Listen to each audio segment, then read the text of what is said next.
বন্ধু বান্ধৱীসকল নমস্কাৰ। বন্ধু বান্ধৱীসকল নিশ্চয় আপোনালোকে ভালে কুশলে আছে নহয়নে বাৰু? আশা কৰোঁ আপোনালোকে ভালে কুশলে আছে, ভালে কুশলে থাকিব।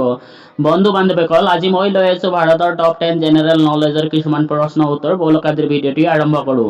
আজিৰ প্ৰশ্ন নং 1 হৈছে কিমান চনত কোচ ৰাজবংশ প্ৰতিষ্ঠা হয়? ইয়াৰ শুদ্ধ উত্তৰ হৈছে উত্তৰ 1515 চনত।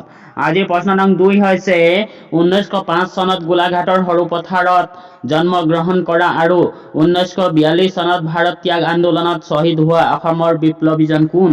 ইয়াৰ শুদ্ধ উত্তৰ হৈছে উত্তৰ কুশল কোঁৱৰ। আজিৰ প্ৰশ্ন নং 3 হৈছে আহোম সাম্ৰাজ্যৰ শেষ স্বৰ্গদেউ কোন? ইয়াৰ শুদ্ধ উত্তৰ হৈছে চন্দ্ৰকান্ত সিংহ।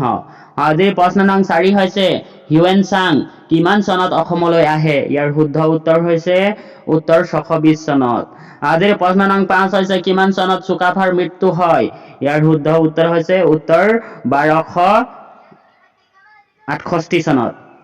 আজিৰ প্ৰশ্ন নং 6 হৈছে অসমৰ উচ্চ ন্যায়ালয় ক'ত অৱস্থিত? ইয়াৰ শুদ্ধ উত্তৰ হৈছে উত্তৰ গুৱাহাটীত। আজিৰ প্ৰশ্ন নং 7 হৈছে কোন চনত আহোম সাম্ৰাজ্যৰ ৰাজধানী চৰাইদেউত স্থাপন কৰা হৈছিল? ইয়াৰ শুদ্ধ উত্তৰ হৈছে উত্তৰ 1253 চনত। আজিৰ প্ৰশ্ন নং 8 হৈছে আহোম আৰু মোগলৰ মাজত শেষ ৰণখন কোন চনত হৈছিল? ইয়াৰ শুদ্ধ উত্তৰ হৈছে উত্তৰ 1681 চনত। আজিৰ প্ৰশ্ন নং 9 হৈছে অসমত ধ্বংসাত্মক ভূমিকম্পটো কিমান চনত হৈছিল? ইয়াৰ শুদ্ধ উত্তৰ হৈছে উত্তৰ 1548 চনত।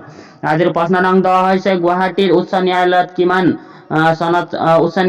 কিমান চনত স্থাপন কৰা হৈছিল? ইয়াৰ শুদ্ধ উত্তৰ হৈছে উত্তৰ 1948 চনত।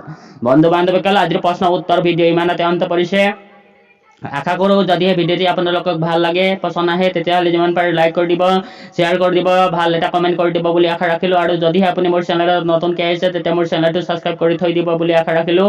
ধন্যবাদ বন্ধু বান্ধৱীসকল। জয় আই অসম, জয় ভাৰত, বন্দে মাতৰম।